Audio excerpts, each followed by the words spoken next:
ईश्वी की बात सुनकर जज दोबारा से अपने चेयर पर बैठते हुए ईश्वी की तरफ देखकर बोलते हैं, दिस इज़ वेरी अनप्रोफेशनल ईश्वी माथुर। नेक्स्ट टाइम से मुझे इस तरह की इररिस्पॉन्सिबिलिटी वाली बातें नहीं चाहिए। आपको लॉ अच्छे से आता है तो आपको इतना पता होना चाहिए कि कोर्ट एक बार एडजर्न हो गया उसके बाद से आप कोई भी डिस्कशन नहीं कर सकती केस से रिलेटेड। ये सुनकर ईश्वी अपना चेहरा नीचे करते हुए कहती है, I am so sorry your honour but this is very important. और अभी अभी मुझे किसी की शक्ल देखकर ये बात याद आई है। और ये बोलकर वो अपने डैड की तरफ देखते हुए कहती है, ये जो केस है ये बहुत ही ज़्यादा इम्पोर्टेंट और बहुत ही ज़्यादा बड़ा है। इस चीज़ को शायद आप नहीं समझ सकते पर वो लोग समझेंगे जो इस सिस्टम में करप्ट बैठे सिर्फ अपने और अपनी फैमिली के बारे में सोचते हैं, उन लोगों के बारे में नहीं जो आम आदमी है, जो अपनी ज़िंदगी और जान पर खेल करके जैसे तैसे करके नौकरी पाते हैं और अपनी फैमिली को खुश रखने की कोशिश करते हैं। और आज मेरा ये क्लाइंट जो केस लड़ रहा है ना, वो अपने लिए नहीं बल्कि उन सारे लोगों के लिए लड़ रहा है। और ये लड़ाई बहुत ही ज़्यादा स्ट्रॉन्ग और बहुत पावरफुल ओपोनेंट के साथ है। That's why I just want you to provide police protection to him. ये सुनकर दर्श जो अपनी मुट्ठी कस के भींचते हुए काफ़ी गुस्से में कहता है, I don't need that fucking police protection. मैं ये सुनकर ईश्वी जो पीछे दर्श की तरफ देखकर उसे घूरती है और चुप रहने का इशारा कर देती है। थोड़ी देर जज कुछ सोचते हैं और फिर मिस्टर मेहता से पूछते हैं, आपको इस बारे में कुछ कहना है? मिस्टर मेहता जो खड़े होते हुए कहते हैं, no your honour, I don't have any problem. ये सुनकर पीछे बैठे ब्रिजेश माथुर जो उनके कंधे पर टैप करते हुए कहते हैं, ये क्या बोल रहे हैं मिस्टर मेहता, आप मेरी तरफ से केस लड़ रहे हैं, आपका दिमाग तो ठीक है ना, आप उसे पुलिस प्रोटेक्शन कैसे दिलवा सकते हैं? ये सुनकर मिस्टर मेहता जो पीछे मुड़ते हुए कहते हैं, आप शायद भूल रहे हो उस शख्स को, लेकिन जहाँ तक मैंने उसकी बहादुरी के बारे में सुना है वो चर्चा तो आपने अपनी आंखों से देखा भी होगा। अगर उस शख्स को किसी से प्रॉब्लम हो गई तो वो उसको जिंदा नहीं छोड़ेगा। बस मैं इतना चाहता हूँ कि आपकी सेफ्टी बनी रहे और इसके लिए उसको पुलिस प्रोटेक्शन के अंडर में रहना ज़रूरी होगा। ये मैं उसकी प्रोटेक्शन के लिए नहीं बल्कि आपके प्रोटेक्शन के लिए कर रहा हूँ ब्रिजेश जी। अब जब डिफेंस को कोई प्रॉब्लम नहीं थी तो जज भी ऑर्डर देते हुए कहते हैं, ओके, आपके क्लाइंट को पुलिस प्रोटेक्शन प्रोवाइड किया जा रहा है। 2 पुलिस के सिपाही इनके साथ रहेंगे 24 घंटे और जब तक इस केस की कार्रवाई पूरी तरह सुना नहीं दी जाती तब तक आप शहर से बाहर नहीं जा सकते। ओके? ये बोलकर वो अब अपनी जगह से उठ चुके थे। जैसे ही जज अपनी जगह से उठे थे सारे लोग भी खड़े हो जाते हैं। वहीं दक्ष भी अब उस कटघरे से बाहर निकलकर जैसे ही नीचे की तरफ स्टेप डाउन हुआ था, जल्दी से अयान उसको दौड़कर हक करते हुए कहता है, भाई आपको कुछ नहीं होगा, आई स्वेयर आपको कुछ नहीं होगा भाई। ये सुनकर दक्ष अपने आप से सहला करते हुए कहता है, क्या हो गया तुझे, इतना ड्रामेटिक क्यों बन रहा है? वही अयान जो कहता है, मैंने जितनी भी मूवीज़ देखी हैं उसमें कोर्ट का सीन ऐसे ही होता है, इमोशनल होता है, इसलिए मैं भी इमोशनल हो गया भाई। ये सुनकर दक्ष उसके पीठ पर जोर से मारते हुए कहता है, सुधर जा। अभी वो अयान और रुद्र के साथ बाहर की तरफ निकल ही रहा था कि तभी अचानक से उसके सामने कोई नजर आता है और वो चेहरा देखकर वो अयान से कहता है, तुम लोग चलो, मैं आता हूँ। रुद्र जो दक्ष को पहले तो रोकना चाह रहा था लेकिन तभी अयान जो उसका हाथ जोर से दबाते हुए कहता है, समझ, चल यहाँ से। अब सब लोग एक एक करके वहां से बाहर की तरफ निकलने लगे थे। वहीं ईश्वी के भी बगल से उसे कुछ आवाज़ सुनाई देती है, चलो अगर और तमाशा तुम्हें ना करना हो तो। यह आवाज़ सुनकर ईश्वी जो पूरे कॉन्फिडेंस से पीछे की तरफ मुड़कर कहती है, आपको तो मुझ पर प्राउड फील करना चाहिए मामा। आप तो हमेशा से चाहती थी कि मैं भी एक वर्किंग वुमेन बनूं और आज मैं बन गई हूँ तो आपको प्रॉब्लम हो रही है। उसका लहजा तो बहुत सॉफ्ट था मगर उसकी आवाज़ और उसके चाल ढाल में पूरी तरह टॉन्ट नजर आ रहा था। वहीं पीछे से ब्रिजेश जो अपनी वाइफ को कहते हैं, चलिए, कोर्ट में ये हमारी बेटी नहीं सिर्फ डिफेंस लॉयर है। तभी श्रेन को करेक्ट करते हुए कहती हैं, डिफेंस लॉयर नहीं डैड, क्रिमिनल लॉयर हूँ मैं। अर्चना जी इस बात को सुनकर अपने कान पर हाथ रखते हुए कहती हैं, I can't believe my years, ये मेरी अपनी बेटी बोल रही है। ये सुनकर रश्मि जो अपनी मम्मा को हक करते हुए कहती है, ओह कम ऑन मम्मा, घर पर मुलाकात होगी आपसे, उसके बाद आपको जितने भी इमोशनल ड्रामा करने होंगे मेरे सामने कर लेना, पर यह कोर्ट है, अच्छा होगा कि आप यहाँ पर कोई बकवास ना करें। यह सुनकर उसके मॉम डैड तुरंत ही गुस्से में वहाँ से निकल जाते हैं, मगर ऋषि को इस वक्त अपने मॉम डैड की ज़रा भी परवाह नहीं थी, क्योंकि ये वही माँ बाप थे जिसने बहुत सच छुपाए थे उससे। पूरा सच तो अभी भी उसे नहीं पता था, जिसे पता करने की कोशिश करते हुए वो दक्ष से मिलने का सोचती है। अभी वो जैसे ही अपनी मॉम डैड की तरफ देखते हुए पीछे मुड़ी थी, झटके से उसके ठीक सामने कोई लंबू तंबू सा शख्स आकर खड़ा हो गया था, जिसे देखकर ऋषि जो पहले तो अपनी आंखें जोर से बंद करती है, क्योंकि वो पूरी तरह से उस आदमी से लड़ने वाली थी, लेकिन जैसे तैसे वो दोनों आपस में एक दूसरे को संभालते हैं। और वह जैसे उस आदमी के हाथ ऋषि के कंधे पर पड़ा था, उसे कुछ अजीब सा महसूस होता है और वो धीरे से अपनी आंखें बंद करती है और एक गहरी सांस भरते हुए कहती है, आप मुझे इस तरह हाथ नहीं लगा सकते। ये सुनकर उस आदमी ने तुरंत ही ऋषि के कंधे से अपना हाथ हटा लिया था। वहीं वो शख्स जो धीरे से उसके कान के पास आकर झुकते हुए कहता है, तुम भी मेरे सीने से हाथ हटा लो, क्योंकि लॉयर का यह हक नहीं होता कि अपने क्लाइंट को इस तरह टच करे। ये सुनकर ऋषि जो धीरे से अपने हाथ को दक्ष के सीने से हटाते हैं और अपने पॉकेट में हाथ डालते हुए कहते हैं, या सो मिस्टर क्लाइंट। ये आवाज़ सुनकर दक्ष भी हल्का सा मुस्कुराते हुए कहता है, हेलो मिस लॉयर। महेश्वरी इस तरह से आसपास के लोगों को उसको घूरता हुआ पाकर कहती है, हमें चलना चाहिए यहाँ से, आई थिंक यहाँ पर गॉसिप का माहौल खड़ा हो रहा है। इस बात को सुनकर दक्ष भी उसके साथ चलने लगता है। महेश्वरी जो अपने हाथ में पकड़े फाइल्स को दक्ष के हाथ में थमाते हुए कहती है, इसे पकड़ो। और वो अपना को निकाल करके अपने हाथ में लेकर के दोबारा से अभी उस फाइल को पकड़ने वाली होती है, तभी पीछे से उसकी जूनियर जो दौड़ कर आते हुए कहती है, श्री मैम मैम आपका ये छूट गया था मैम। दक्ष जो जैसे ही उस चीज़ को देखना चाहता है, श्री झटके से उसे अपने हाथ में जोर से मुट्ठी में पकड़ते हुए कहती है, क्या घूर रहे हैं आप? दक्ष बिना इंटरेस्ट लिए कहता है, नहीं कुछ खास नहीं। महेश्वरी जो कहती है, कुछ ऐसा भी नहीं है इसमें जो आपके देखने लायक हो। वहीं उसके बगल में खड़ी असिस्टेंट जो कहती है, मेरी कोई हेल्प चाहिए मैम आपको, कुछ लिखना हो या फिर कुछ वेपन्स ढूंढने हो, आई मीन विटनेस ढूंढना हो। वो इतना ज़्यादा नर्वस हो रही थी जिसे देख कर ऋषि अपनी जगह पर खड़े होते हुए कहती है, एक मिनट, तुम इस तरह बात क्यों कर रही हो मुझसे, जैसे तुम फर्स्ट टाइम मुझसे बात कर रही हो, और हो क्या गया तुम्हें? वेपन्स क्यों बोल रही हो? हमें विटनेस ढूंढना है और कुछ ऐसा प्रूफ ढूंढना है जो कि हमारे लिए बहुत ही ज़्यादा इम्पॉर्टेंट हो और साथ ही ओपोनेंट की वोट लगा सके। ये सुनकर वो लड़की जो कहती है, मैम आपसे तो पहले भी बात किया है, पर सर से तो पहली बार ही मिल रही हो ना। जैसे ही वो लड़की दक्ष की तरफ देखती है, उसकी नज़र अपने आप ही नीचे की तरफ झुक जाती है, जैसे वो दक्ष से कितना ज़्यादा घबरा रही हो। ये देख कर ऋषि जो हंसते हुए कहती है, इनसे डरने की ज़रूरत नहीं है, ये इतनी भी ज़्यादा स्ट्रांग नहीं है जितना इन्हें दुनिया वाले दिखा रहे हैं, ये बहुत भी पुलपुले टाइप है।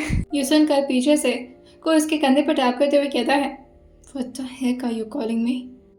वह ऋषि जो कहती है, अरे मैं बस उसे रिलैक्स कर रही हूँ, खामखा वो आपसे डर रही है, अगर डरेगी तो केस में मेरी मदद कैसे करेगी, और इसे तो आपको फेस करना ही पड़ेगा ना। एक काम करो, तुम यहाँ से जाओ, आराम से रिलैक्स हो जाओ, उसके बाद से तुम मुझे शाम तक मिलना, ओके?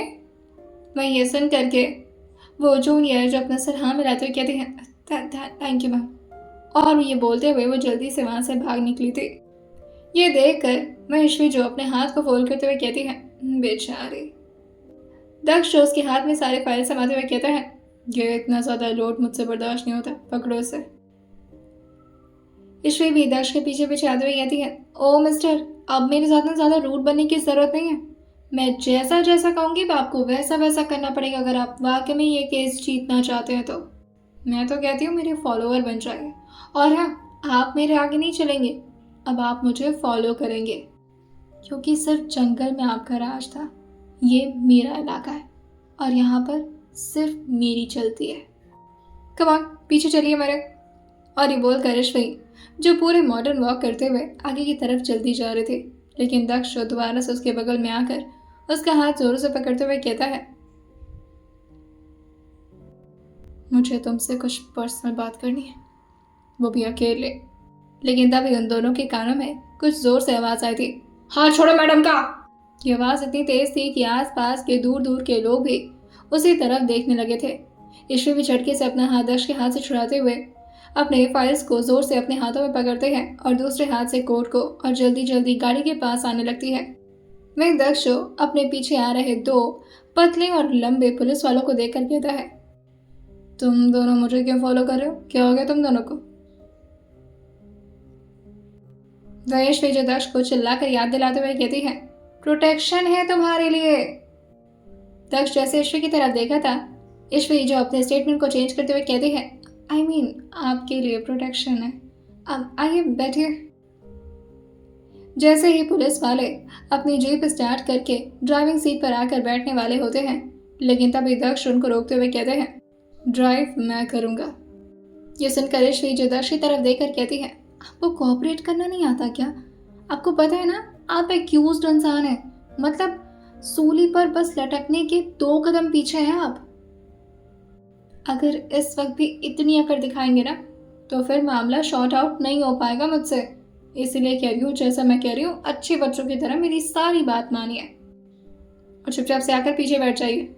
लेकिन अभी अभी दक्ष उसको विंडो से इशारा करते हुए कहता है, तुम आकर बैठो और पुलिस वालों को कोई दिक्कत नहीं होगी, है ना? पीछे बैठे 2 पुलिस वाले बस चुपचाप अपना सर हाँ मिला दिए थे। लेकिन तभी उसमें से एक जो थोड़ा भी यंग था वो दक्ष की तरफ देखते हुए कहता है, पर मैडम पर गंदी नजर मत डालना, अच्छा नहीं होगा तुम्हारे लिए। दक्ष ईश्वरी की तरफ देखकर कहता है, तुम्हारा सीट बेल्ट लग गया?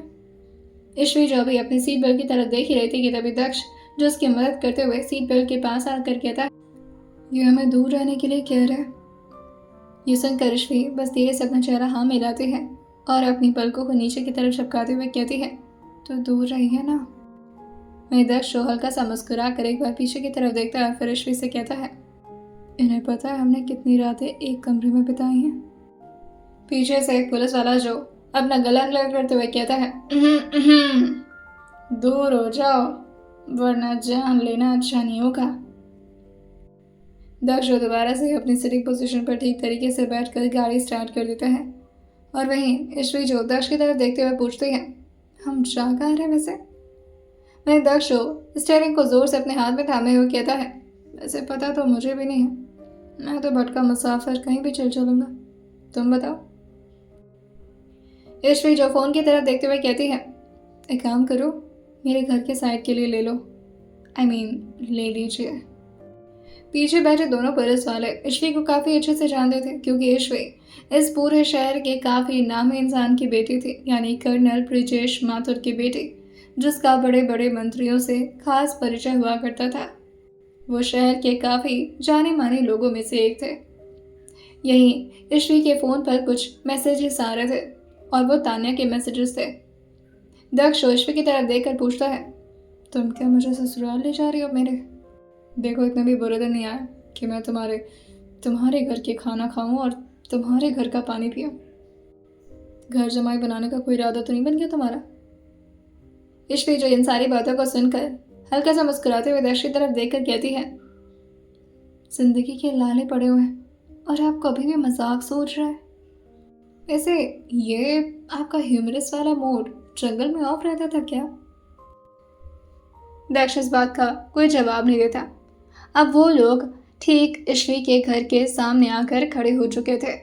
उनकी गाड़ी जैसे ही रुकती है, 2 पुलिस वाले पीछे से उतरते हुए कहते हैं, ये बिल्कुल सही जगह लेकर आई आप मैडम, यहाँ पर सर भी रहेंगे तो उनकी निगरानी में ये आदमी। अभी उन दोनों ने इतना बोला ही था कि तभी दक्ष की निगाहें जैसे उन दोनों को घूरती हैं, वो सब दोबारा से शांत पड़ गए थे। ईश्वरी जो अपने घर की तरफ नहीं बल्कि अपने घर के ठीक सामने वाले घर की तरफ दिखाते हुए कहती है, आपके रहने का इंतज़ाम यहीं किया है हमने। आई नो कि आपको यहाँ पर रहने में थोड़ी प्रॉब्लम हो सकती है, पर सही रहेगा ना, मैं ठीक सामने रहूँगी तो मेरी निगरानी में रहेंगे आप। दोनों पुलिस वाले जो कहते हैं, अरे मैडम, निगरानी रखने की आपको क्या ज़रूरत है, आप आराम से ठाठ से सोइएगा, इस पर तो निगरानी हम रखेंगे। लेकिन दक्ष का जैसे ही अभी मुट्ठी कस के बना था और उनकी मुट्ठियों से जो आवाज़ उन दोनों के कानों में पड़ी थी, वो दोनों दो दो कदम पीछे होते हुए कहते हैं, नहीं ऐसी बात नहीं है, बेहतर होगा कि आप निगरानी रखें मैडम, आप लॉयर हैं, ज़्यादा अच्छा रहेगा, वो आपके क्लाइंट हैं तो।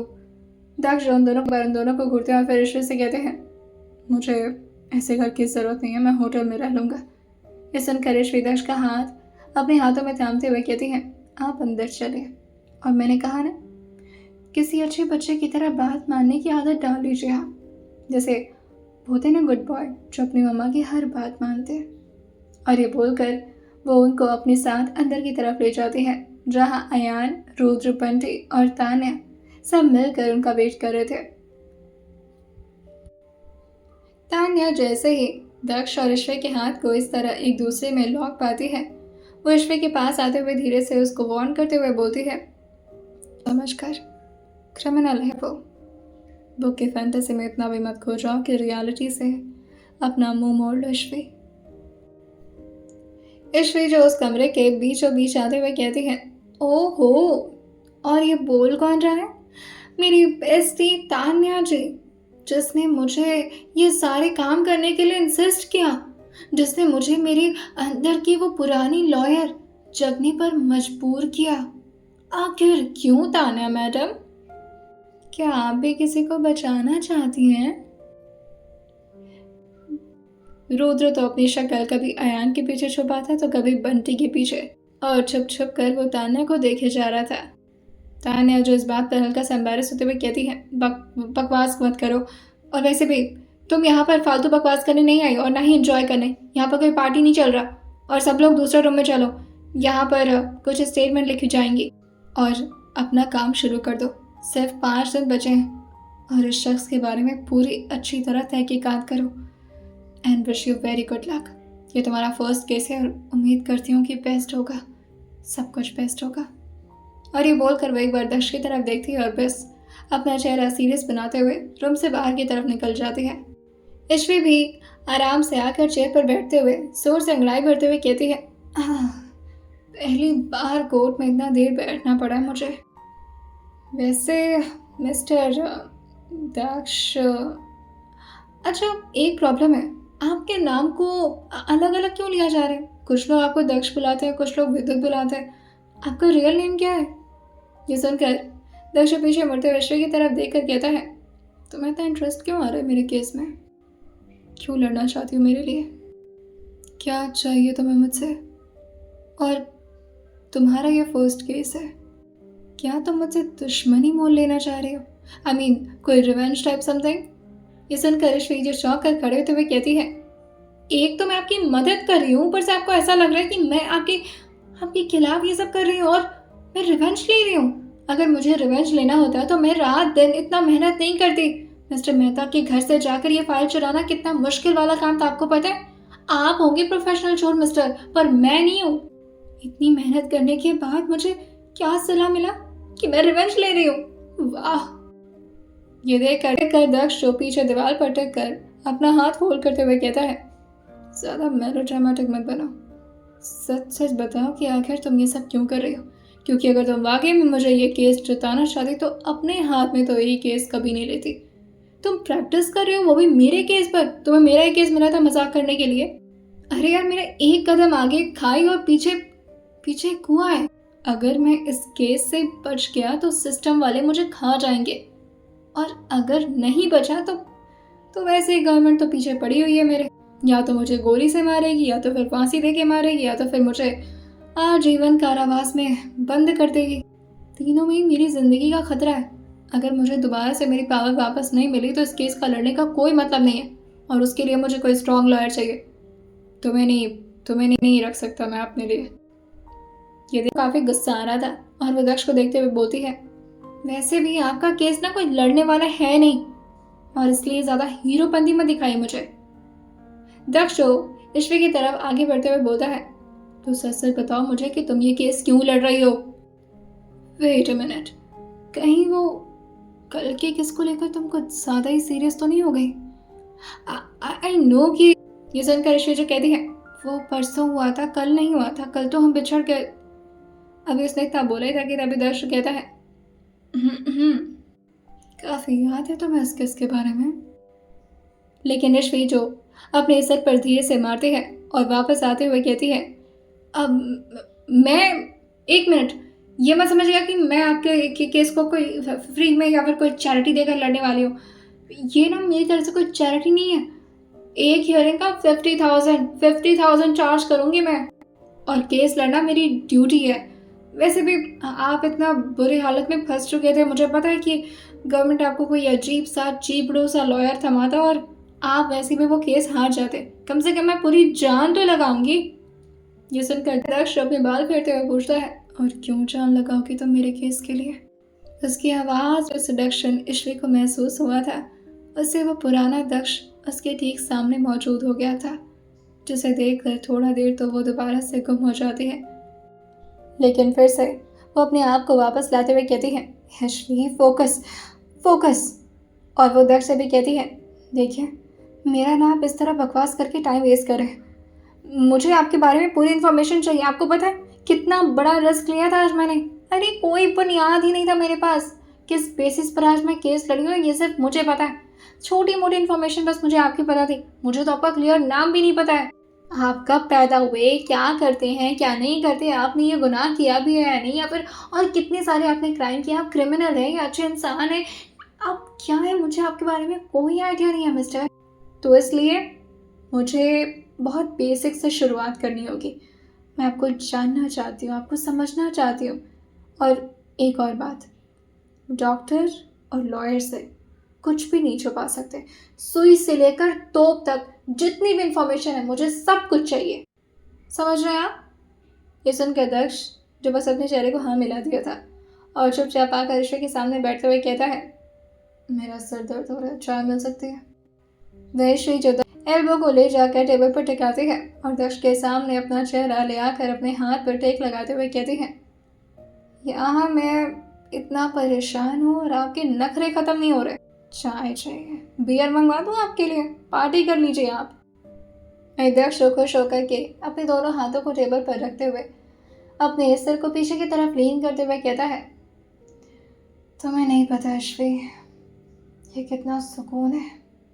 अपने चेहरे को बिना छुपाए शहर में घूम सकता हूँ।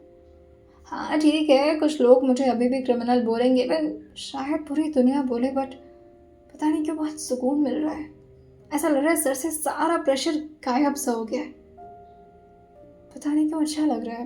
पता है शायद आने वाले 1-2 महीने में या फिर मैक्स टू मैक्स 4 महीने में ये केस निपट जाएगा और मेरा फैसला हो जाएगा। शायद मैं जीत जाऊँ या फिर ना भी जीतूँ, और ना जीतने के केस ज़्यादा ही लग रहे हैं मुझे। आई मीन देखा जाए तो रेशियो में परसेंटेज मेरे केस ना जीतने का ज़्यादा है। सारे सबूत मेरे खिलाफ हैं, पूरी मीडिया मेरे खिलाफ है, पूरी दुनिया मेरे खिलाफ है, मगर मैं खुश हूँ। और वो ईश्वी के हाथ पर अपना हाथ रखते हुए कहता है जानती हो क्यों? ईश्वी भी उसकी आंखों में पूरी तरह अपने आप को गुम कर चुकी थी और बस अपने चेहरे को धीरे से ना मिला देती है, क्योंकि शायद उसकी भी आंखें ये जानने को तरस रही थी कि आखिर दक्ष को ऐसी कौन सी बात अच्छी लगी है जो वो इतना खुश हो रहा है। शायद वो जानना चाहती थी दक्ष को पूरी तरह से।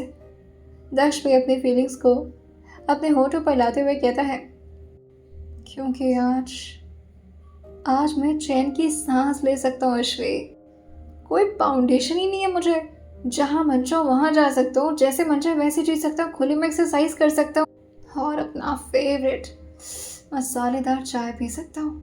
आज दक्ष पहली बार ईश्वी को किसी बच्चों की तरह हरकत करता हुआ दिखा था, जैसे कोई अभी टीनेजर में अपनी उम्र पाया हो और पूरी तरह से बेफिक्र हो, जिंदगी में कोई तकलीफ ना हो। जो पुराना दक्ष था, जिसके चेहरे पर हमेशा वो अकड़ूपन, वो गुस्सा नजर आता था, आज वो सब कुछ गायब हो चुका था।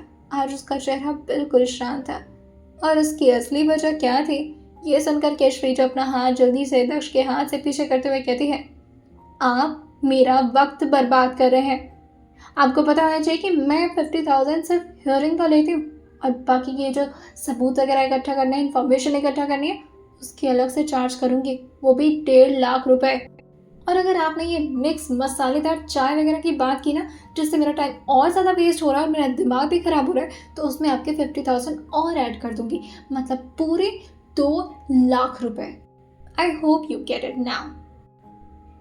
दक्ष ऋषि को कहता है, अच्छा ठीक है, तुम पूछो, और वैसे भी अगर मैं बच गया तो लूट ही लेना तुम मुझे, पैसों की कोई फिक्र नहीं है मुझे, जितना होगा सब तुम्हारा ही तो होगा। ईश्वरी हल्का सा मुस्कुराती हुए फिर फाइल पर आते हुए कहती है, ओके नाउ जोक्स अपार्ट, अभी हम फोकस करते हैं अपने मेन पॉइंट पर। तो मुझे शुरुआत से बताओ, आप कब पैदा हुए, कहाँ पैदा हुए, आपकी जन्म कुंडली, जितना भी कुछ आपकी इन्फॉर्मेशन है मुझे बेसिक से सब कुछ जानना है। कौन से स्कूल में आपकी स्टडी हुई, कौन से कॉलेज में आपने अपनी ग्रेजुएशन कंप्लीट की, कहाँ से डिग्री ली, और या I have heard that you have joined army like commando position, तो मुझे उसकी भी कोई डॉक्यूमेंट जो कि लीगल हो और गवर्नमेंट से इशूड हो। आपका आधार कार्ड, आपका पैन कार्ड, सब कुछ चाहिए मुझे। आपको समझ आ रही है मेरी बात? ईश्वरी की इतनी जल्दी जल्दी बकवास करने के बाद दक्ष बस उसको चुपचाप देखते हुए कहता है, मैं बैठ करके तुम्हारे साथ इतनी बकवास नहीं कर सकता, मुझे जीना है। पता नहीं मैं 4 महीने बाद जिंदा बचूंगा या नहीं। एक काम करो, तुम मेरे साथ चलो। और वो अपनी जगह से खड़ा होता है और ईश्वरी की कलाई पकड़कर उसे अपने साथ ले जाने लगता है। ईश्वरी जो अपना फ़ोन टेबल से अपने हाथ में थमाते हुए ईश्वरी जो जल्दी से टेबल से अपना फ़ोन लेती है और फिर दक्ष के पीछे पीछे आते हुए कहती है, कहाँ जा रहे हैं हम, मुझे कुछ बताएंगे आप? वहीं उनके ठीक रूम के बाहर दोनों पुलिस वाले जो पहरा दे रहे थे और इस तरह दक्ष को ईश्वरी को खींचता ले जाकर के वो दक्ष के सामने आकर उसे रोकते हुए कहते हैं, आप हमें मजबूर कर रहे हैं, हम आपको शूट कर सकते हैं। वहीं ये देखकर दक्ष जो ईश्वरी की तरफ देखकर हल्का सा मुस्कुराते हुए कहता है, ये मुझे प्रोटेक्ट करेंगे। मुझे ऐसा लग रहा है कि इन्हें शौक चढ़ा मेरे साथ रहने का, क्योंकि ये इतनी हड्डी पसली हैं कि इन्हें पूरा भरोसा है कि अगर इन्हें कुछ हो गया तो इन्हें मैं बचाने वाला। कौन रखता है ऐसे लोगों को पुलिस में यार, मुझे प्रोटेक्ट करेंगे। वह ईश्वरी जो कहती है, ट्राई टू अंडरस्टैंड और कोऑपरेट करो तुम। दक्ष दोबारा से ईश्वरी को जैसे ही घूरा था, ईश्वरी दोबारा से अपने स्टेटमेंट को ठीक करते हुए कहती है, मेरा मतलब कोऑपरेट करिए आप प्लीज। अब वो लोग गाड़ी में दोबारा से आकर बैठ चुके थे। वहीं पीछे दोनों पुलिस वाले भी चुपचाप आकर बैठ जाते हैं। गाड़ी दक्ष जो काफी तेज स्पीड में ड्राइव कर रहा था, पीछे से एक पुलिस वाला जो कहता है, ये पुलिस की गाड़ी है, इतना स्पीड में जाओगी तो चालान कट जाएगा। दक्ष हंसते हुए कहता है, तो कौन सा मेरा कटेगा, जिसकी गाड़ी है उसका कटेगा, तुम देख लो ये सब। और वो पूरे स्पीड में सारे रूल्स को ब्रेक करते हुए अपनी आराम से गाड़ी का तार घुमाया जा रहा था। ये देख कर ईश्वरी जो दक्ष की तरफ बहुत ही ध्यान से देख रही थी, इतना बेफिक्र इंसान उसे चाहिए था अपनी ज़िंदगी में, जो शायद उसकी भी ज़िंदगी को बदलने वाला था। मगर अब क्या होगा ये तो उसे भी नहीं पता था। ईश्वरी सामने की तरफ देखकर कहती है, हम कहाँ जा रहे हैं? अभी तक तो दक्ष का चेहरा जो हल्का हल्का शांत नजर आ रहा था, लेकिन फिर अचानक से ही दक्ष का चेहरा जो सीरियस हो जाता है और वो थोड़े गुस्से भरी आवाज़ में कहता है, जहाँ जा रहे हैं तुम्हें सारी इन्फॉर्मेशन मिल जाएगी, तुम्हें बस उससे मतलब होना चाहिए। और थोड़ी देर में उन लोग की गाड़ी एक जगह पर आकर रुकती है और जैसे ही वो उस जगह पर आकर रुकी थी, आसपास की जगहों को देखकर ईश्वरी को कुछ याद आने लगता है, जैसे उसका बचपना आसपास ही कहीं गुजरा हो। वो गाड़ी से बाहर की तरफ उतरती है और दक्ष उसको एक घर के सामने ले आता है, जिस पर अभी बड़ा सा एक ताला लगा हुआ था। वो जैसे ही अभी गेट के अंदर एंटर हुआ था, बगल के एक छोटे से घर से एक अंकल टाइप का इंसान जो अपने कुर्ते को संभालते हुए कहता है, अरे आ गए दक्ष बाबू, ये चाबी हमने बहुत ही संभाल कर रखी थी, हमें पूरी उम्मीद थी एक ना एक दिन आप ज़रूर आएंगे यहाँ पर। आ गए आप यहाँ पर फैमिली के साथ। ईश्वरी को देखकर ये समझ रहा था कि दक्ष की वो वाइफ है, लेकिन दक्ष जो उनकी गलतफहमी को दूर करते हुए उनके कंधे पर हाथ रखते हुए कहते हैं, बहुत बहुत थैंक्स मेरे इतनी बड़ी अमानत संभाल कर रखने के लिए, मगर अभी आप जो ये सब समझ रहे हैं वो सच नहीं है, ये सिर्फ मेरी लॉयर है। और ये बोलकर वो ईश्वरी का हाथ पकड़ते हुए उसे उसी घर के अंदर ले जाता है। पुलिस वाले भी अंदर आ रहे थे, लेकिन दक्ष उन दोनों को रोकते हुए कहता है, ये मेरा पर्सनल स्पेस है, मैं इसके अंदर किसी को भी आने की इजाज़त नहीं दूंगा। लेकिन वो दोनों पुलिस वाले जो कहते हैं, पर अंदर अगर आपने मैडम को हॉस्टेज बना लिया तो? दक्ष एक बार ईश्वी की तरफ देखता है और उसकी आंखों में जो गुस्सा था ईश्वी उसको समझ जाती है कि अगर ये गुस्सा बाहर निकल गया तो ये दोनों पुलिस वाले जो कि हड्डी पसली जैसे दिख रहे हैं वो हवा की तरह उड़ जाएंगे। ईश्वी जो उन दोनों को रोकते हुए कहती है, दिस इज़ माई ऑर्डर, मैं सेफ रहूँगी, डोंट वरी अबाउट इट। और ये बोलकर वो दक्ष के पीछे पीछे आने लगी थी। आसपास की जगहों को देखकर ईश्वी जो कहती है, ये तो काफ़ी टाइम से बंद कर लग रहा है, आपने इसे बंद क्यों किया था? दक्ष हल्का सा मुस्कुराते हुए कहता है, इसमें बहुत सारी ख्वाहिशें बनता है मेरी, और जब मैं ही नहीं हूँ यहाँ पर तो यहाँ रहने वाला कौन होगा? ईश्वी जो उस जगह को देखकर दक्ष का हाथ थामते हुए कहती है, हम यहाँ पर क्यों आए हैं? और मुझे ऐसा क्यों लग रहा है कि मैं ऐसी जगह पर पहले भी आ चुकी हूँ। हाँ, पर यह घर पहली बार देख रही हूँ। दक्ष ईश्वी का हाथ अपने हाथ से हटाते हुए कहता है, इन्फॉर्मेशन चाहिए ना तुम्हें, आओ देता हूँ। वो एक कमरे में गया था। वह ईश्वी जो एक फोटो को देखते हुए कहती है, ये आपके साथ कौन है? दक्ष ड्रॉर को खोलते हुए उसमें से एक फाइल निकालते हुए कहता है, तुम्हें इससे मतलब नहीं होना चाहिए, चलो यहाँ से। वह ईश्वी जो कहती है, क्या हो गया, बताइए तो सही। लेकिन दक्ष कुछ भी नहीं बताता और घर को दोबारा से लॉक करके चाबी को अंकल के हाथ में थमाते हुए कहता है, इसका ध्यान रखिएगा, अगर भगवान की मर्जी हुई तो यहाँ पर आना होगा, वरना आप अपनी बेटी को दे दीजिएगा इसे, मेरी तरफ से एक छोटा सा तोहफा उसके लिए। और ये बोलकर वो वहाँ से दोबारा गाड़ी में बैठ कर निकल गया था। ईश्वी जो फाइल को देखते हुए कहती है, ओ तेरी, इसमें तो आपकी पूरी जन्म कुंडली है, तो ये फाइल आप यहाँ क्यों रखे थे? अच्छा, इसमें तो आपके। उसने अभी इतना बोला था कि तभी दक्ष काफ़ी तेज आवाज़ में कहता है, तुम्हें मिल गया ना जो तुम्हें चाहिए, इससे ज़्यादा तुम मुझसे बकवास मत करो तो बेहतर होगा। और आज का कोटा पूरा हुआ, होप्स हो कि तुम इन सारे चीज़ों को अच्छे से रीड आउट करोगी और जो भी इन्फॉर्मेशन चाहिए कल बात करते हैं इस बारे में।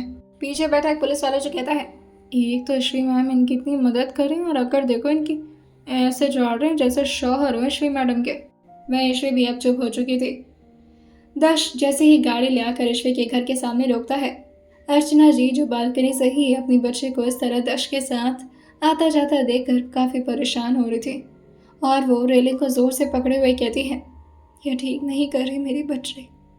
लेकिन पीछे से ब्रिजेश आते हुए कहते हैं, आप चाय पीजिए, वो जो कर रही है उसे करने दीजिए, हमें खुशी होनी चाहिए कि हमारी बच्ची आज इतनी काबिल हो गई है। जो कभी हमारा हाथ पकड़कर चला करती थी, आज वही हमारी जिंदगी को बर्बाद करने के पीछे पड़ी है। अर्चना जी जो ब्रिजेश की तरफ देखकर कहती हैं, सब ठीक हो जाएगा, मैं उसे समझाऊंगी, आप परेशान मत होइए, उसे कुछ नहीं पता आपके बारे में, इस वजह से वही सब कुछ कर रही है, नादान है वो भी। और शायद मैं ब्रिजेश जी जो कहते हैं, जो कहना है कह दीजिए अर्चना जी, आपको भी पता है सच और मुझे भी पता है सच, और जिसे नहीं पता उसे सामने दिख रहा है। दक्ष उस गाड़ी से उतरा था और वहीं ईश्वी भी उसके ठीक पीछे पीछे जाने लगी थी। अर्चना जी जो कॉफ़ी का मग साइड में रख करके ब्रिजेश के सीने से लगते हुए कहती है, हमारी बच्ची हमसे दूर हो गई, शायद वो दोबारा हमारे पास कभी आएगी भी या नहीं। आखिर अब क्या होगा आने वाले वक्त में, आइए जानते हैं इसे आने वाला एपिसोड में और सुनते रहिए criminals for survive story with Saumya के साथ।